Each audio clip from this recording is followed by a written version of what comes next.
नमस्कार, आप देख रहे हैं एसपीटी लोकल न्यूज। पेश है 22 फरवरी रविवार सुबह 7:15 बजे श्रीगंगानगर हनुमानगढ़ जिले की बड़ी खबरें। श्रीगंगानगर जिले के केसरी सिंहपुर थाना क्षेत्र में भारतमाला प्रोजेक्ट रोड पर चक 29F के पास आवारा गोदे से टकराने पर एक व्यक्ति की मौत हो गई, जबकि उसका भांजा गंभीर रूप से घायल हो गया।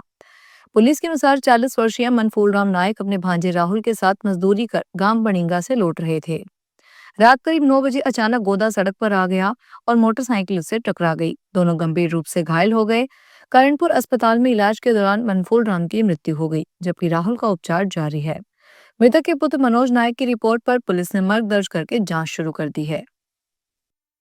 श्रीगंगानगर हनुमानगढ़ रोड पर स्थित चहल चौक के पास सीजीआर मॉल पर ऋण वसूली ट्रिब्यूनल जयपुर के आदेश पर कब्जा कर ले लिया गया है। आरसी नंबर 457/2022 में 25 नवंबर 2025 के आदेश के अनुपालन में हाईकोर्ट जयपुर के कोर्ट कमिश्नर एडवोकेट केवी सिंह ने 20 फरवरी को 5487 वर्ग गज की कमर्शियल संपत्ति का कब्जा ले लिया और नोटिस चस्पा किया। संपत्ति में संपूर्ण भूमि व भवन शामिल है। अतिक्रमण पर कानूनी कार्रवाई को चेतावनी दी गई है। लंबे समय से चल रही ऋण वसूली प्रक्रिया अब अंतिम चरण में पहुंच गई है। हनुमानगढ़ जिले के भिरानी थाना क्षेत्र में गांव अजीतपुरा के पास रासलाना नहर में बारात की बोलेरो कैंपर गिरने से एक युवक की मौत हो गई, जबकि 3 युवक लापता हैं। हादसा रात करीब 9 बजे हुआ। चूरू जिले के कानावासी गांव में कुलदीप गोस्वामी की बारात सागड़ा जा रही थी। बोलेरो में सवार 5 युवक में से आशीष चब्बरवाल की अस्पताल में मौत हो गई। उसका भाई अनुराग पानी में कूदकर जान बचाने में सफल रहा। गाड़ी चालक मुकेश प्रजापत सहित 3 युवक नहर में बह गए, जिनकी तलाश में एसडीआरएफ की टीम जुटी हुई है। प्रारंभिक जांच में पुल पर सेफ्टी वॉल का अभाव और चालक की लापरवाही का कारण माना जा रहा है। पुलिस ने अनुराग की रिपोर्ट पर मामला दर्ज करके जांच शुरू कर दी है। खुशियों का माहौल इस हादसे में मातम में बदल गया। श्रीगंगानगर जिले में मादक पदार्थ तस्करी के खिलाफ पुलिस ने 2 बड़ी कार्रवाई की है। श्री विजयनगर थाना क्षेत्र में थाना प्रभारी इंस्पेक्टर सुमन परिहार के नेतृत्व में पुलिस टीम ने धर्मप्रीत सिंह, हीरा सिंह, राजवीर कौर उर्फ कोमल को गिरफ्तार करके कुल 82 किलोग्राम हेरोइन बरामद की है, जिसकी अनुमानित कीमत करीब 2 लाख रुपए है। तीनों के खिलाफ एनडीपीसी एक्ट में मुकदमा दर्ज करके जांच रायसीनगर थाना के एसआई केदारलाल को सौंपी गई है। वहीं सूरतगढ़ शहर थाना क्षेत्र में रोडवेज बस अड्डे के पास एक संदिग्ध व्यक्ति पुलिस को देखकर 10 किलो डोडा पोस्ट छोड़कर फरार हो गया। पुलिस ने मादक पदार्थ जब्त करके अज्ञात आरोपी के खिलाफ मामला दर्ज किया है और सीसीटीवी फुटेज के आधार पर उसकी पहचान की जा रही है। हनुमानगढ़ में डिजिटल अरेस्ट के नाम पर 45,21,000 रुपए की ठगी के मामले में पुलिस ने पंजाब से 2 आरोपियों संदीप यादव और अजय वर्मा को गिरफ्तार किया है। ये दोनों अपने बैंक खातों के मूल अकाउंट के रूप में इस्तेमाल करने के आरोपी हैं। जांच में सामने आया कि ठगी की गई राशि से 9 लाख रुपए एक खाते में पहुंचे, जिनमें से 4 लाख अजय के खाते में आए और बाद में चेक के जरिए संदीप ने निकलवाकर आगे किसी व्यक्ति को दे दिए। इससे पहले रामकिशोर गिरफ्तार हो चुका है। मामला हनुमानगढ़ जंक्शन निवासी रिटायर्ड कर्मचारी राजेश कोट से जुड़ा है, जिन्हें मुंबई क्राइम ब्रांच और ईडी के नाम पर फर्जी अरेस्ट वारंट भेजकर 30 सितंबर से 3 अक्टूबर 2025 के बीच रकम ट्रांसफर करवाई गई थी। अब तक ठगी की राशि बरामद नहीं हुई है। अखिल भारतीय कांग्रेस कमेटी ने केंद्र की नरेंद्र मोदी सरकार की अमेरिका के साथ हुई ट्रेड डील के मुद्दे पर श्रीगंगानगर में 9 मार्च को विशाल किसान सम्मेलन आयोजित करने का निर्णय लिया है। नई अनाज मंडी में प्रस्तावित इस सम्मेलन में नेता प्रतिपक्ष राहुल गांधी और कांग्रेस अध्यक्ष मल्लिकार्जुन खड़गे सहित कई वरिष्ठ नेता शामिल होंगे। कांग्रेस का आरोप है कि इस डील से सस्ता अमेरिकी अनाज भारत आने पर स्थानीय किसानों को नुकसान होगा। पार्टी इसे देशव्यापी अभियान का हिस्सा बता रही है और सम्मेलन में डील से जुड़े दस्तावेजों को तथ्य किसानों के सामने रखे जाएंगे। राजनीतिक विश्लेषकों के अनुसार यह आयोजन आगामी पंचायती राज चुनावों को ध्यान में रखते हुए भी राजनीति का हिस्सा माना जा रहा है। हनुमानगढ़ के फिफाना थाना क्षेत्र के एक गांव में 70 वर्षीय बुजुर्ग की धोती युवक के साथ फरार हो गई। बुजुर्ग के अनुसार युवती शुक्रवार सुबह घर से 20 तोला सोना, 50 तोला चांदी के गहने और 20,000 रुपए नगद लेकर चली गई। गहनों की अनुमानित कीमत करीब 32 लाख रुपए बताई जा रही है। घटना की लिखित रिपोर्ट फिफाना थाने में दर्ज करवाई गई है, जिसके बाद पुलिस ने दोनों के खिलाफ मामला दर्ज करके जांच शुरू कर दी है। पुलिस मोबाइल कॉल डिटेल और लोकेशन ट्रेस करके दोनों की तलाश में जुटी है। मामला प्रेम प्रसंग से जुड़ा होने की संभावना जताई जा रही है। वाहन ऋण मामले में आरबीआई के लोकपाल ने वित्त कंपनी के लापरवाही मानते हुए उपभोक्ता के पक्ष में फैसला दिया। अनूपगढ़ तहसील के चक 11 पी पतरोड़ा निवासी गुरदीप सिंह सिद्धू ने 2022 में श्री राम फाइनेंस लिमिटेड से वाहन ऋण लिया था। उनका आरोप था कि नियमित किस्त जमा करवाने के बावजूद कंपनी ने बिना लिखित सहमति बिना प्रीमियम जोड़कर उनके क्रेडिट रिकॉर्ड में देरी दर्ज की है, जिससे उनकी साख प्रभावित हुई है।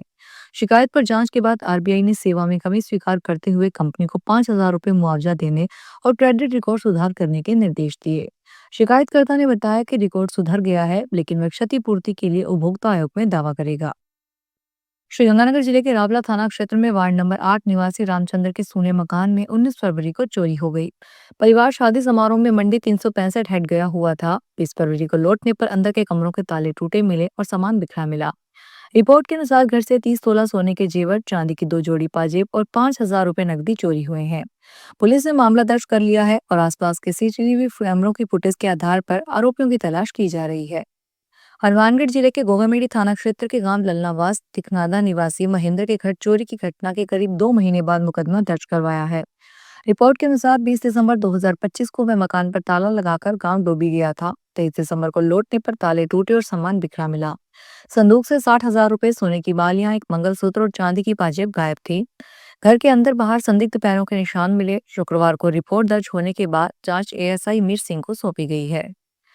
हनुमानगढ़ जिले के भादरा थाना क्षेत्र के गांव सिकरोड़ी के पास स्थित सिगोदिया ईंट उद्योग के कार्यालय से 3 लाख रुपए चोरी होने का मामला सामने आया है। भट्टा संचालक कालूराम ने रिपोर्ट में बताया कि 17 फरवरी को ऑफिस की अलमारी में रखी नकदी गायब मिली।